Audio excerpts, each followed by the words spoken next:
Friends, हम और अलंकारों की परिभाषाएं देखेंगे इस वीडियो में। पढ़ते हैं भ्रांतिमान अलंकार के बारे में।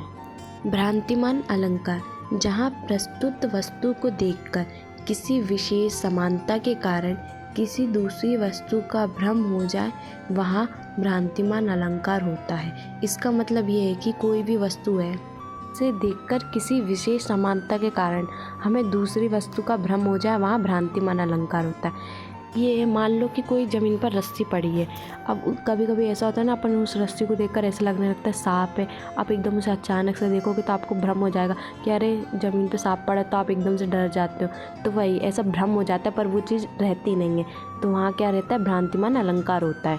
आपके साथ भी ऐसा हुआ होगा।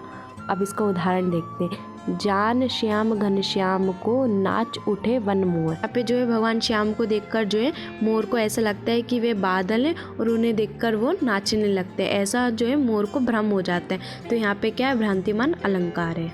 देखते हैं संध्या अलंकार, जहाँ रूप रंग और गुण की समानता के कारण किसी वस्तु को देखकर यह निश्चय ना हो कि वह वही वस्तु है, वहाँ संध्या अलंकार होता है।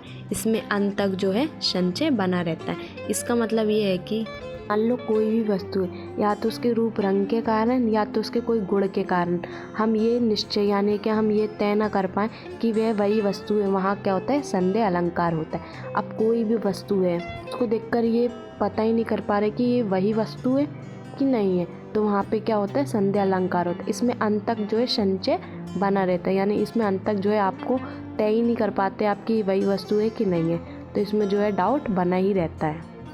इसका उदाहरण देखते हैं। पहला क्या है, सारी बिच नारी है कि नारी बिच सारी है, कि सारी है कि नारी है, कि नारी की सारी है। का जो पहला वाला एग्जाम्पल है उसमें संदेह बना ही हुआ है कि साड़ी के बीच नारी है कि नारी बिच साड़ी है। तो यहाँ पे साड़ी और नारी के बीच में क्या है, संदेह बना है और अंत तक बना ही है कि हम समझ नहीं पा रहे कि क्या है। तो ये यहाँ पे क्या है, संदेह अलंकार है। इसका सेकंड देखते हैं। इसका जो अगला उदाहरण है उसमें लिखा है, दिगाहों से धूम उठे या जलधर उठे छित्तीस तट के। इसमें जो कवि है ये तय नहीं कर पाता। इसमें क्या होता है, दिगाहों यानी भीषण गर्मी से जो है दिशाओं के जलने के कारण जो है धुआं उठने लगा है। दूसरी तरफ जो है छित्तीस पर जो है बादल उठने लगे। लेखक नहीं समझ पा रहे हैं कि जो धुआं उठ रहा है छित्तीस पर, वो गर्मी के कारण उठ रहा है या बादल उठ रहे हैं। तो यहाँ पे कौन सा अलंकार है, संदेह अलंकार है। छित्तीस रेखा वह है जो बहुत दूरी पर देखने पर पृथ्वी और आकाश को जोड़ती हुई नजर आती है, वह छित्तीस रेखा है। विरोधाभास अलंकार देखते हैं, जहाँ किसी पदार्थ, गुण या क्रिया में वास्तविक विरोध ना होते हुए भी विरोध का आभास हो, वहाँ पर विरोधाभास अलंकार होता है।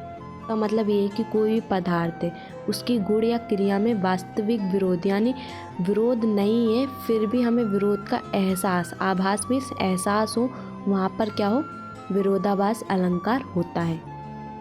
अब विरोध किस टाइप का ये समझते हैं। जैसे कि एक साइड तो आप किसी चीज़ का सपोर्ट कर रहे हैं और एक साइड जो है आप किसी चीज़ का विरोध कर रहे हैं, तो वहाँ पे जो है विरोधाभास अलंकार होता है। मतलब विरोध नहीं है लेकिन फिर भी क्या होता है, विरोध का आभास हो, तो वहाँ विरोधाभास अलंकार होता है। उदाहरण देखते हैं। या अनुरागी चित्त की गति समझे नहीं कोई, ज्यो ज्यो बूढ़े श्याम रंग त्यों त्यों उज्जवल होए।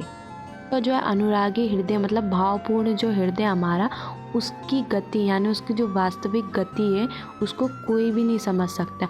जो जो बूढ़े श्याम रंग मतलब जैसे जैसे कृष्ण भक्ति रंग में डूबता जाता है, वैसे ही वो क्या हो जाता है, त्यों त्यों वैसे ही वो उज्जवल होता जाता है।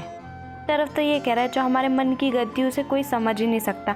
दूसरी तरफ ये कह रहा है जैसे जैसे आप श्याम की भक्ति में रंग जाओगे, वैसे वैसे ही आप उज्जवल होते जाओगे।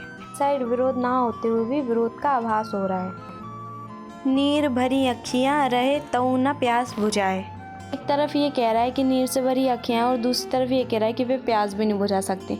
तो यहाँ पे विरोध ना होते हुए भी क्या हो रहा है, हमें विरोध का आभास हो रहा है। तो यहाँ पे क्या है, यहाँ पे भी जो है विरोधाभास अलंकार है। देखते पुनरुक्ति प्रकाश अलंकार। काव्य में क्रमशः शब्दों की आवृत्ति एक समान होती है किंतु अर्थ की भिन्नता नहीं हो, वहाँ पुनरुक्ति प्रकाश अलंकार होता है। का मतलब ये है कि पहले तो आप इसके नाम से समझ जाएंगे कि यहाँ पे क्या लिखा है, पुनरुक्ति प्रकाश अलंकार, यानी जो शब्दों की आवृत्ति है वो बार बार जो रिपीट हो रही है वहाँ पे क्या होता है, पुनरुक्ति प्रकाश अलंकार होता है। अब इसकी डेफिनेशन देखते हैं। काव्य में क्रमशः शब्दों की आवृत्ति, मतलब जो काव्य है उसमें जो शब्दों की आवृत्ति है, जो शब्द आ रहे रिपीट, उनकी आवृत्ति कैसी होनी चाहिए, शब्द जो आ रहे रिपीट यानी समान होने चाहिए, किंतु अर्थ की भिन्नता नहीं हो, अर्थ की भिन्नता नहीं होनी चाहिए। जो वर्ड जो रिपीट हो रहे हैं उनका अर्थ भी एक ही होना चाहिए, वहाँ क्या होता है, पुनरुक्ति प्रकाश अलंकार होता है। का उदाहरण देखते हैं। बंसी चुन चुन जो मीठे बैर नित्य वे लाई थी, बड़े प्रेम से उनको देने मन ही मन ललचाई थी। इसमें भी जो है देखो शब्दों की आवृत्ति बार बार हो रही चुन चुन। अभी तब का है जब शबरी जी ने जो है श्री राम जी को बैर खिलाए थे, तो ये यही लिखा है, वन से चुन चुन जो मीठे बैर नित्य में लाई थी, बड़े प्रेम से उनको देने मन ही मन ललचाई थी। मतलब जब शबरी जी वन से जो है श्री राम जी के लिए बहुत प्यार प्यार से चुन चुन के जो है बैर लाई थी कि उनको कहीं बैर खट्टा ना लगने लगे।